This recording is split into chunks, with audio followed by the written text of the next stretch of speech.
नमस्कार। ऑनलाइन क्लासों में आपका स्वागत है।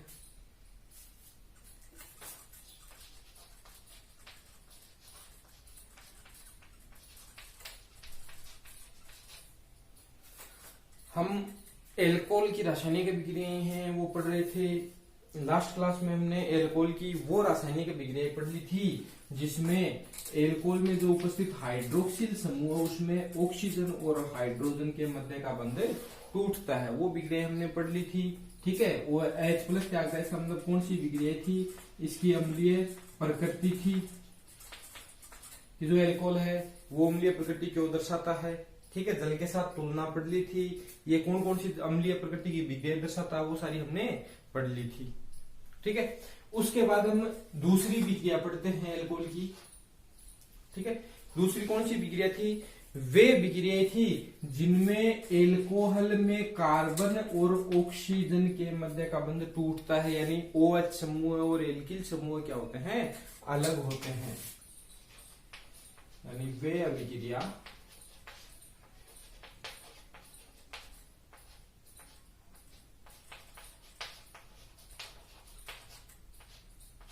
जिनमें C और OH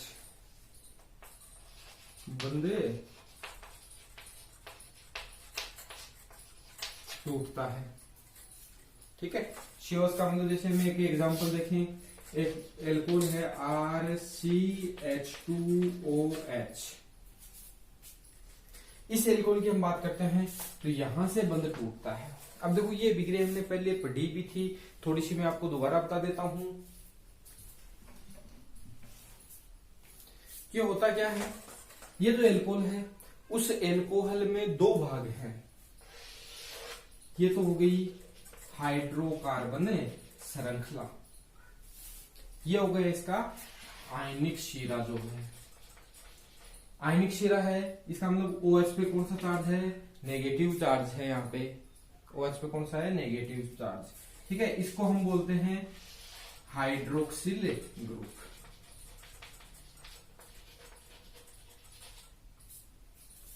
ठीक है, अब बंध कौन सा टूट रहा है? C और O के मध्य का बंध टूट रहा है। कौन सा बंध टूट रहा है? कार्बन और ऑक्सीजन के मध्य का बंध टूट रहा है। हम इस बंध को ध्यान से देखेंगे। इस बंध को हम ध्यान से देखते हैं तो देखिएगा कि ऑक्सीजन की विद्युत ऋणता बंध किस किस के मध्य है? बंध है कार्बन और ऑक्सीजन के मध्य है। इस बंध में ऑक्सीजन की जो विद्युत ऋणता है वो कार्बन से क्या है? कहीं अधिक है तो इस पे क्या जाता है? आंशिक ऋणावेश। इस पे क्या जाता है? आंशिक धनावेश। यानी बंध कैसा हो जाएगा? ध्रुवीय हो जाएगा। ये बंध भी कैसा है? ध्रुवीय। अब इसी वक्त मैं बात करूं, होता क्या है कि यहां पे बंध ध्रुवीय हो गया, कार्बन पे प्लस चार्ज, OH पे माइनस चार्ज। यदि इसी वक्त कोई दूसरा नाभिक स्नेही, कौन है? नाभिक स्नेही न्यूक्लियोफाइल, यदि इसके साथ विक्रिया करता है, किसके साथ? एल्कोहल के साथ। ठीक है, ये बंध कैसा है? ध्रुवीय। इस पे माइनस है, इस पे क्या है? आंशिक प्लस है। कोई नाभिक स्नेही क्रिया करता है तो वो नाभिक स्नेही आसानी से आके इसके साथ जुड़ जाएगा और ये कहां निकल जाएगा? बाहर निकल जाता है। कहां निकल जाएगा? बाहर निकल जाएगा। ठीक है, यानी कहने का मतलब एक तरह से कौन सी विक्रिया संपन्न हो रही है? नाभिक स्नेही प्रतिस्थापन विक्रिया इसमें संपन्न हो रही है। कौन सी विक्रिया संपन्न हो रही है? नाभिक स्नेही प्रतिस्थापन अभिक्रिया संपन्न हो रही है। ठीक है, तो कहने का मतलब ये कह सकते हैं हम कि हमें एल्कोहल की नाभिक स्नेही प्रतिस्थापन विक्रियाएं पढ़नी है। और नाभिक स्नेही प्रतिस्थापन विक्रियाएं हम सारी पढ़ चुके हैं। नाभिक स्नेही प्रतिस्थापन विक्रियाओं में क्या होता है कि जो नाभिक स्नेही है उसका प्रतिस्थापन किसी दूसरे नाभिक स्नेही के द्वारा हो जाता है। ठीक है, इसमें हम पहले पढ़ लेते हैं विक्रिया की। या सबसे पहले देखो COH जो बंध है उस बंध की क्रियाशीलता देखें।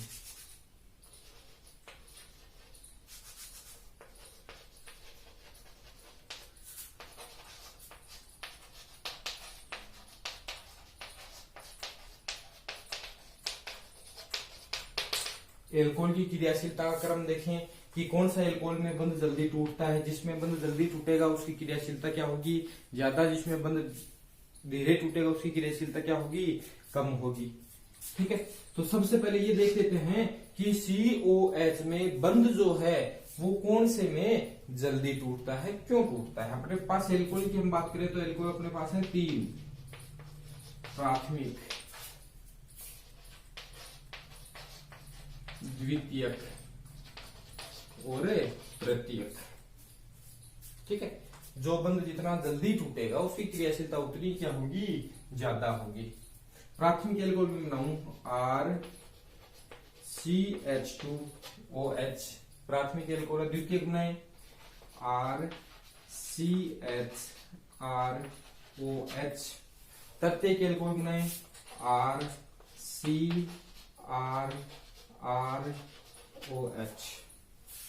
तीन एल्कोहल बना दिए। अब देखो इन तीनों में हम देखते हैं कि बंध कौन से में जल्दी टूटता है, क्यों टूटता है। तो पहले हम बंध तोड़ के देख लें। ये बंध जब टूटता है तो क्या बनेगा, RCH2, इस पे आ गया प्लस, प्लस साथ में क्या निकला OH माइनस, यानी उत्पाद के रूप में क्या बन रहा है, कार्बोकेटाइन बन रहा है। क्या बन रहा है, कार्बोकेटाइन। ठीक है, दूसरा द्वितीयक में हम देखें जब ये बंध टूटता है तो क्या बनता है, RCHR plus plus OH minus. यहाँ पे भी क्या है, वही कार्बोकेटाइन बन रहा है। 3 डिग्री की हम बात करते हैं। 3 डिग्री में यदि ये बंध टूटता है तो क्या होता है, RCRR प्लस और OH माइनस। यहाँ पे भी क्या हो रहा है, बंध टूटने के पश्चात किसका निर्माण हो रहा है, कि कार्बोकेटाइन का निर्माण हो रहा है। यानी हम कह सकते हैं कि इन तीनों एल्कोहल में, प्राथमिक, द्वितीयक और तृतीयक एल्कोहल में कार्बन और OH के मध्य, कार्बन और ऑक्सीजन के मध्य का बंध टूटने पर एक कार्बोकेटाइन का निर्माण होता है। अब ये जो कार्बोकेटाइन बनते हैं 1 डिग्री से, 2 डिग्री से, 3 डिग्री से, इन तीनों में जो कार्बोकेटाइन जितना ज्यादा अधिक स्थायी होगा उसका निर्माण उतनी जल्दी होगा। कहने का मतलब है कि जो उत्पाद के रूप में कार्बोकेटाइन बन रहा है, जितना ज्यादा कार्बोकेटाइन होगा वो उतना ही जल्दी बनेगा। उतना जल्दी बनेगा मतलब बंध उतना ही क्या बनेगा, जल्दी टूटेगा। अब कार्बोकेटाइन के स्थायित्व का हमें पता है, सबसे अधिक स्थायी कौन सा है, 3 डिग्री, उसके बाद 2 डिग्री, उसके बाद 1 डिग्री। ठीक है, तो एल्कोहल की क्रियाशीलता का OH बंध टूटना, ठीक है, कार्बन और ऑक्सीजन के मध्य के बंध टूटने की क्रियाशीलता हम देखें तो सबसे अधिक किसकी होगी, 3 डिग्री की, उससे कम 2 डिग्री की, और सबसे कम किसकी होती है, 1 डिग्री। इसका कारण क्या है, तो कारण क्या है कि एल्कोहल में C और OH के मध्य का बंध टूटने पर उत्पाद के रूप में कार्बोकेटाइन का निर्माण होता है। अब उत्पाद के रूप में जो कार्बोकेटाइन अधिक स्थायी होता है उसका निर्माण उतनी जल्दी होता है और बंध का विखंडन उतनी आसानी से हो जाता है। ठीक है, और बंध का विखंडन जितनी आसानी से होगा उसकी क्रियाशीलता उतनी क्या होगी, ज्यादा होगी। ठीक है, तो बंध टूटने की क्रियाशीलता, क्योंकि इन सब में क्या होता है, बंध टूटता है। बंध टूटने की क्रियाशीलता का हमने क्रम देख लिया। सबसे जल्दी कौन सा टूटेगा, 3 डिग्री, उसके बाद 2 डिग्री, उसके बाद 1 डिग्री टूटता है। यही एल्कोहल की क्रियाशीलता का क्रम हो जाएगा। है कौन सी विक्रिया, एल्कोहल की नाभिक स्नेही प्रतिस्थापन अभिक्रिया। तो नाभिक स्नेही के सापेक्ष हमें SN1 का भी पता है, SN2 का भी पता है कि किसकी क्रियाशीलता ज्यादा होगी, किसकी क्रियाशीलता कम होगी। SN1 के प्रति जैसे 3 डिग्री की होती है, SN2 के प्रति 1 डिग्री की होती है। ठीक है, वही एग्जाम्पल हमें पढ़नी है। तो ये क्रियाशीलता होगी। दूसरा हम इसमें अभिक्रिया देखते हैं।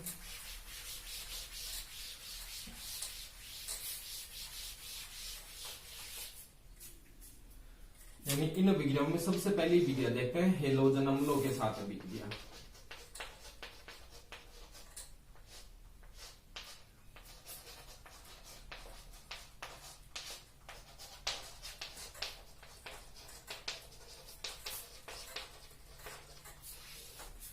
किसके साथ है, हेलोजन अम्लों के साथ। या हेलोजन अम्लों को हम लिख सकते हैं HX के साथ,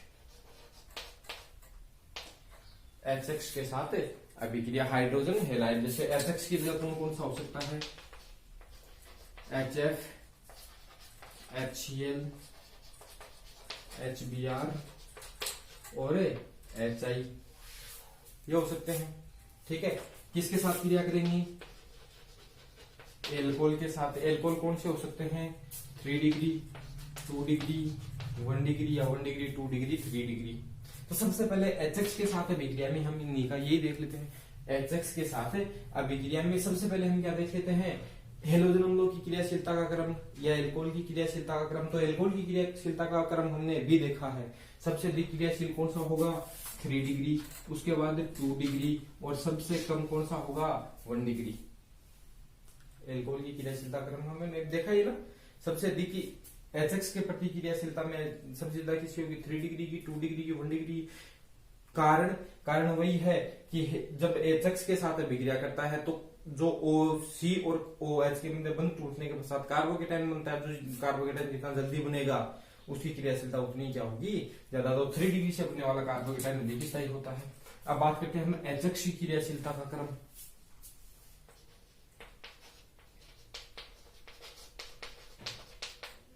तो HX में भी जो बंध जितनी आसानी से टूटेगा उसकी क्रियाशीलता उतनी क्या होगी? ज्यादा। और जो बंध जितना बड़ा होगा वो बंध उतना ही कमजोर होगा, उतनी आसानी से टूटेगा। तो सबसे बड़ा बंध कौन सा है? HI। सबसे अधिक क्रियाशील कौन होगा? HI। और सबसे कम क्रियाशील कौन होगा? HF। ठीक है, ये क्रियाशीलता होगी HX के साथ। अब अभिक्रिया हम देख लेते हैं। ये अभिक्रिया सारी हमने 10वें पाठ में हेलोजन व्युत्पन्न जो पाठ था उसमें एल्किल हैलाइड बनाने की विधि थी। किससे? एल्कोहल से। उसमें हमने पढ़ लिया है। अभिक्रिया क्या होगी? किसकी अभिक्रिया करवानी है हमें? ROH की अभिक्रिया करवानी है, यानी एल्कोहल की अभिक्रिया। किसकी अभिक्रिया? एल्कोहल की अभिक्रिया किसके साथ करवा दें? HX के साथ करवा दें। तो किसका निर्माण होगा? H2 बाहर निकल जाएगा और RH यानी हेलो एल्केन और जल का निर्माण होता है। यानी हम कह सकते हैं अभिक्रिया में ये क्रियाशीलता होगी। अभिक्रिया में लिखने तो अभिक्रिया में क्या लिखेंगे कि एल्कोहल की अभिक्रिया। किसकी अभिक्रिया? एल्कोहल की अभिक्रिया हेलोजन अम्लों के साथ करवाने पर हेलो एल्केन तथा जल का निर्माण होता है। याद रखिएगा, एल्कोहल की अभिक्रिया हेलोजन अम्लों के साथ करवाने पर हेलो एल्केन तथा जल का निर्माण होता है। ये विक्रिया किसके साथ है? अब इसकी जगह हम दे सकते हैं, जैसे एग्जाम्पल लिख लेते हैं इससे विक्रिया के उदाहरण। अब देखो थोड़ा सा हमें पीछे जाना पड़ेगा। हमने पढ़ा था 10वें पाठ में कि ROH की जगह हम क्या ले लें? C2H5। ठीक है, इसकी विक्रिया हम किसके साथ करवाएं? HCl के साथ करवाएं। तो क्या विक्रिया होगी या नहीं होगी?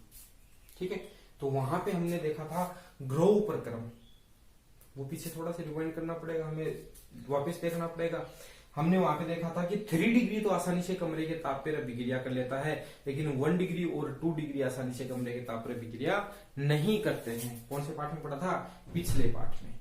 ठीक है, एल्कोहल से जब एल्किल हैलाइड बना रहे थे वहां पे हमने पढ़ा था कि 3 डिग्री है वो तो आसानी से HCl के साथ कमरे के ताप पर अभिक्रिया कर लेता है।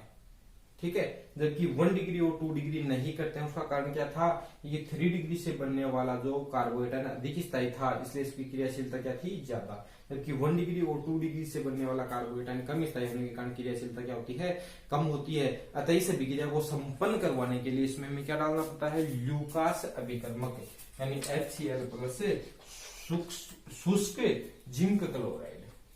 ठीक है, वो कंडीशन वही रहेगी। किसके साथ करवा दी? C2H5OH के साथ HCl की। किसकी उपस्थिति में? जिंक क्लोराइड की उपस्थिति में किसका निर्माण हो जाएगा? C2H5Cl plus H2। यदि इसकी जगह कौन सा हो? 3 डिग्री हो, CH3CH3OH प्लस HCl। तो ये कमरे के ताप पर सामान्य परिस्थितियों में विक्रिया कर लेता है। क्या बनेगा? CH3CH3CH3Cl plus H2। तो वो कंडीशन वही है। ठीक है, इसी प्रकार हमें किसकी करवानी है? HBr की करवानी है। तो देखो HBr अस्थायी होने के कारण अभिक्रिया के मध्य में उसको बनाया जाता है। ठीक है, H2SO4 और NaBr की विक्रिया द्वारा इसको बनाते हैं। HI भी है वो CH3PO4 और NaI की विक्रिया द्वारा हम बनाते हैं। तो वही अभिक्रिया होंगी। अभिक्रिया यही है सेम, ठीक है। बनता क्या है, हेलो एल्केन और जल। तो पहली अभिक्रिया हेलोजन अम्लों के साथ अभिक्रिया।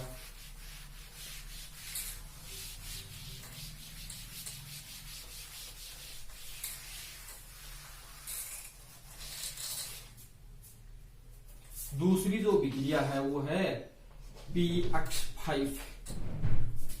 PX5 का मतलब है फास्फोरस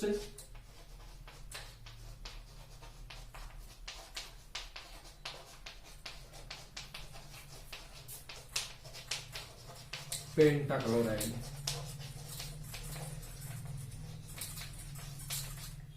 के साथ अभिक्रिया। किसके साथ करवाना है, PX5 फास्फोरस पेंटा हेलाइड के साथ, ठीक है। PCl3 होता तब तो क्लोराइड लिख देते, लेकिन क्या है यहाँ पे X है, तो फास्फोरस पेंटा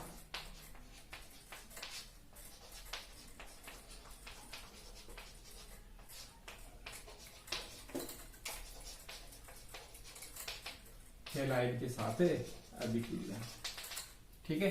PCl5 होता तब क्या कर देते, फास्फोरस पेंटाक्लोराइड के साथ अभिक्रिया किसकी करवाते हैं, एल्कोहल की। RCH2OH की हम किसके साथ अभिक्रिया करवाते हैं, PCl5 के साथ। तो ये अभिक्रिया हमने इससे पहले भी पढ़ी थी, ठीक है। और अभिक्रिया में हम क्या पढ़ते हैं, ये फास्फोरस पेंटाहेलाइड के साथ या फास्फोरस पेंटाक्लोराइड के साथ अभिक्रिया करवाने पर वही एल्किल क्लोराइड का निर्माण होता है, यानी RCH2Cl। एक Cl इसके साथ जुड़ जाएगा, एक H के साथ निकल जाएगा और एक बन जाएगा POCl3। यदि इनकी मैकेनिज्म देखनी हो तो हम पढ़ चुके हैं 10वें पार्ट में। वही अभिक्रिया सेम की सेम, ठीक है।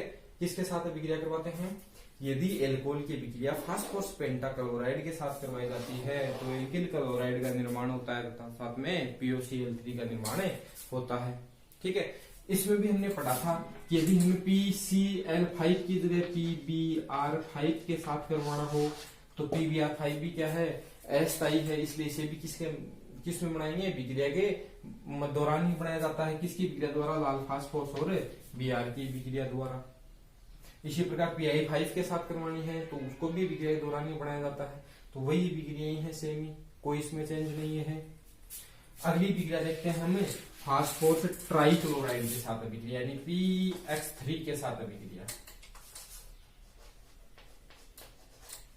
फास्फोरस ट्राइहेलाइड के साथ अभिक्रिया, ठीक है। यानी जैसे PCl3 है, PBr3 है और PI3 है। PCl3 तो फिर भी स्थायी होता है, इसलिए सीधा अभिक्रिया में मिला दिया जाता है, लेकिन PBr3 और PI3 है, दोनों क्या होते हैं, अस्थायी होने के कारण इनको अभिक्रिया के दौरान ही बनाया जाता है। कैसे, फास्फोरस की अभिक्रिया किसके साथ, कौन सा फास्फोरस है, लाल फास्फोरस की अभिक्रिया किसके साथ करवा दे, ब्रोमीन के साथ किसका निर्माण होगा, PBr3 का। इसी प्रकार हमें क्या बनाना, PI3, तो क्या करेंगे, लाल फास्फोरस की अभिक्रिया किसके साथ करवा देंगे, आयोडीन के साथ किसका निर्माण हो जाएगा, PI3 का। ये बन गए। ये बनाने के बाद क्या करवानी है, अभिक्रिया, ठीक है। POCl जो PCl5 था या PX5 था, उसका जो एक अणु है वो एल्कोहल के एक अणु के साथ अभिक्रिया कर रहा था, जबकि यहाँ पे एल्कोहल के 3 अणु 3PCl5 कितने के साथ करेंगे, 3 अणुओं के साथ अभिक्रिया करेंगे। 3ROH 3 अणु कितने के साथ करेंगे, 3 के साथ। उत्पाद क्या बनेगा, वही अभिक्रिया जो हमने पहले पढ़ी है। उत्पाद बन जाएगा 3R, यदि PCl5 था तब क्या ले लिया, RCl बन गया, साथ में 3S3PO3, ठीक है। इसी प्रकार यदि हमें किसकी करवानी है, PBr3 की करवानी है, ठीक है। तो देखो ये अभिक्रिया के माध्यम, अभिक्रिया दौरान ही बनाया जाता है, कैसे बनाया जाता है वो हमने देख लिया है। इसकी अभिक्रिया कितने के साथ होगी, 3 अणुओं के साथ। क्या बनेगा, 3RBr+3S3PO3, ठीक है। यही सेम किसके साथ होगी, PI3 के साथ अभिक्रिया हो जाएगी, ठीक है, तो ये 3 अभिक्रियाएं वो की वो हैं। अगली हम अभिक्रिया देखते हैं, तो वो है डार्जन अभिक्रिया। डार्जन अभिक्रिया किसके साथ थी? थायोनिल क्लोराइड SOCl2 के साथ अभिक्रिया थी। ठीक है, डार्जन अभिक्रिया में हम क्या करते हैं कि एल्किल जो एल्कोहल है उसकी अभिक्रिया किसके साथ करवाते हैं? थायोनिल क्लोराइड के साथ। किसकी उपस्थिति में करवाते हैं? पिरिडीन की उपस्थिति में करवाते हैं। ठीक,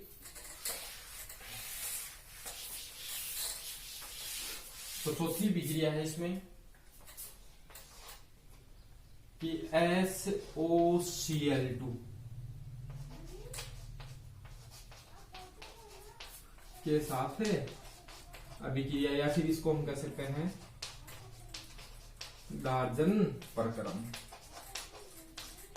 और उस वक्त आपको बताया था कि डार्जन प्रक्रम द्वारा मतलब ये जो एल्किल हैलाइड या एल्किल क्लोराइड है उसको प्राप्त करने की सर्वोत्तम विधि है, क्योंकि इसके द्वारा बनने वाले जो सह उत्पाद वो क्या होते हैं? गैसीय होते हैं। अभिक्रिया क्या है कि पिरिडीन की उपस्थिति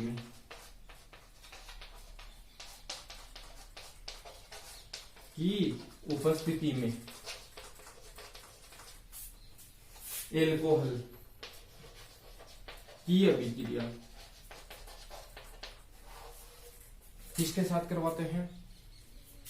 SOCl2 थायोनिल क्लोराइड के साथ करवाने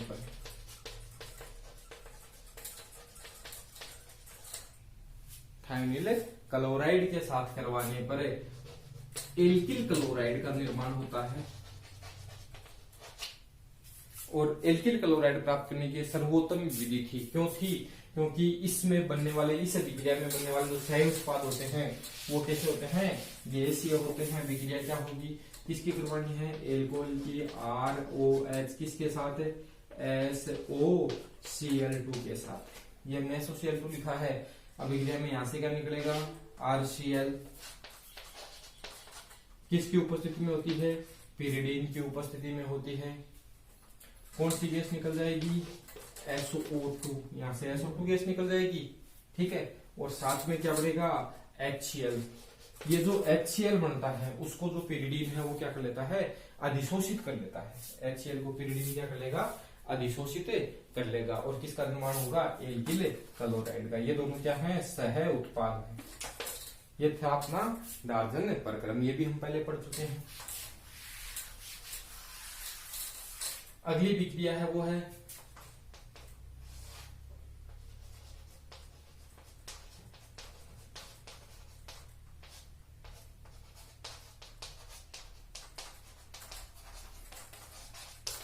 अमोनिया के साथ अभिक्रिया। अमोनिया क्या होता है?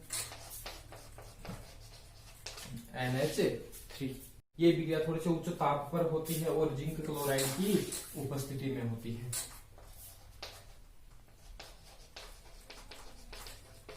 इसका था शुष्क ZnCl2। इसमें क्या होते हैं? आवश्यक। किसकी अभिक्रिया करवानी है? अमोनिया की। अमोनिया क्या होता है? NH3 इसकी अभिक्रिया करवानी है। किसकी उपस्थिति में?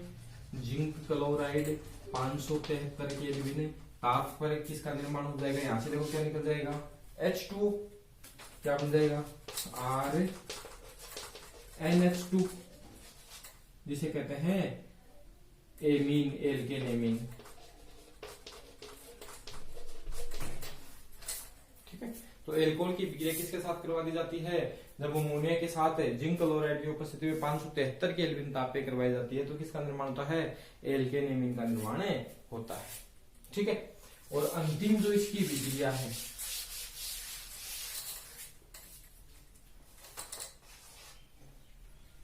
वो है अपचयन। और अपचयन में आपको बताया था जब किसी भी यौगिक का लाल फास्फोरस और HI हाइड्रोजन आयोडाइड द्वारा क्या करवाया जाता है? अपचयन करवाया जाता है। इसके द्वारा लाल फास्फोरस प्लस HI के द्वारा जब अपचयन करवाया जाता है तो ये जो है वो यौगिक को सीधा किस में परिवर्तित कर देगा? एल्केन में परिवर्तित कर देगा। किसमें परिवर्तित करेगा? एल्केन में। तो करवा देते हैं RCH2OH HI लाल फास्फोरस, ठीक है। इसका क्या बन जाएगा, सेम कार्बन का एल्केन बन जाएगा RCF3 बन जाएगा, ठीक है।